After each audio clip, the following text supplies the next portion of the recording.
یا زیادہ فورس استعمال کرے اور لوگ مر جائیں، اور یا موت کی سزا، یہ میرے دائرے میں آتا ہے۔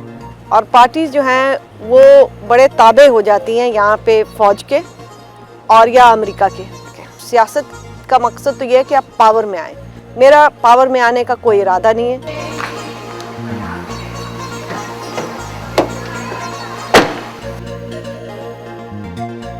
کیا آپ بچپن میں بھی اسی طرح بے باکی سے اظہار خیال کرتی تھی؟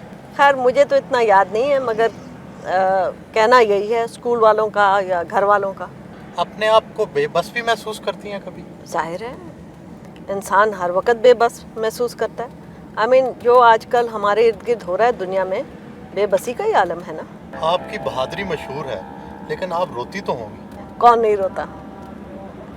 اور میرا خیال ہے کہ عورتیں تو زیادہ احساس مند ہوتی ہیں، ضرور روتی ہوں۔ اقوام متحدہ کے حوالے سے آپ کی کیا ذمہ داریاں ہیں؟ اگر پولیس یا فوج کسی کو گولی سے مار دے اور اس کے اوپر انکوائری نہ ہو، یا زیادہ فورس استعمال کرے اور لوگ مر جائیں، اور یا موت کی سزا، یہ میرے دائرے میں آتا ہے۔ تو اس وجہ سے مجھے کافی ٹریول بھی کرنا پڑتا ہے، مگر میں نے بہت کچھ اس سے دیکھا، بہت کچھ سیکھا۔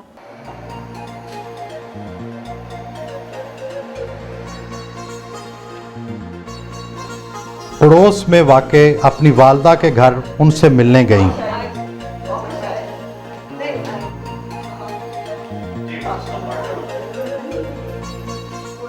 آپ کی بیٹی آسماں جان خطرے میں ڈالنے والے کام کرتی ہیں، کیا آپ انہیں سمجھاتی نہیں ہیں؟ یہ کون ماں ہوگی جو نہیں سمجھائے گی؟ اور میں تو خالصتاً ہاؤس وائف ہوں۔ مجھے دلچسپی ہے پالیٹکس سے سننے کی حد تک، لیکن اس حد تک نہیں کہ میری بچی کو کوئی جان کا خطرہ ہو۔ آپ نے اپنے بیٹیوں کی تربیت عام لوگوں سے مختلف انداز میں کی ہے؟ مختلف انداز میں تو نہیں کی میں نے، لیکن انڈیپینڈنٹ کے بہت تھیں جس میں نے ان کو ٹوکا روکا نہیں کی۔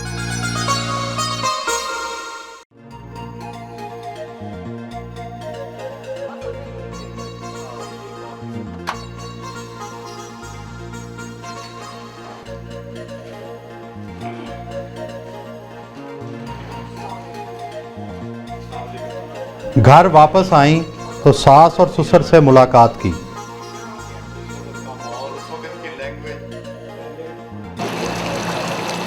روزمرہ کے کاموں سے فارغ ہو کر گھر پہنچی۔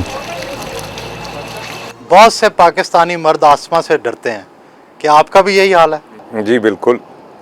گھر کے فیصلے کون کرتا ہے؟ گھر کے فیصلے مل جل کر ہی کرتے ہیں۔ امپورٹنٹ معاملوں میں وہ فیصلہ کر دیتی ہیں، غیر امپورٹنٹ معاملوں میں میں فیصلہ کر دیتا ہوں۔ آپ اعتراض کرتے ہیں پھر؟ جی، کیونکہ اگر کھانا نہ صحیح بنے تو وہ ان کے فیصلے ہوتے ہیں۔ آسماں جہانگیر کا جو مشن ہے، کیا آپ اس سے اتفاق کرتے ہیں؟ جی بیسکلی جو میں سمجھتا ہوں کہ جو ایسے طبقے ہیں جن کو سوسائٹی نے بڑی بری طرح پامال کیا ہوا ہے یا ایکسپلائٹ کیا ہوا ہے، آئی تھنک ان کے لیے کوئی نہ کوئی اگر چیمپئن نہیں ہوگا تو جس طریقے سے سوسائٹی ہماری جا رہی ہے یہ تو بالکل ان کو تباہ کر دے گی۔ ان کی سرگرمیوں سے آپ کی فیملی لائف پر اثر نہیں پڑا؟ جی پڑتا ہے، آخر کوئی بھی اتنا مصروف ہوگا چاہے مرد ہے یا عورت ہے تو اس سے فرق تو پڑتا ہے، خاص طور پہ بچوں کے اوپر بہت زیادہ پڑتا ہے، کیونکہ جب والدہ نہ ہو گھر تو وہ فیل تو کرتے ہیں مگر پھر اس کے بعد اس کا ازالہ بھی ہو جاتا ہے۔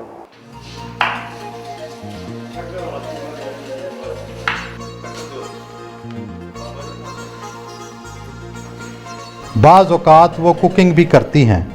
اس روز انہوں نے مچھلی پکائی۔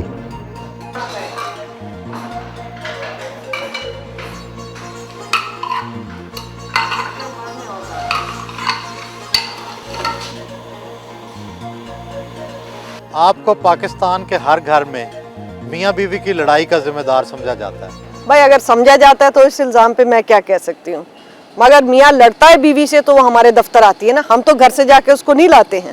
آپ کا ذریعہ معاش کیا ہے؟ کیا کہیں باہر سے امداد آتی ہے؟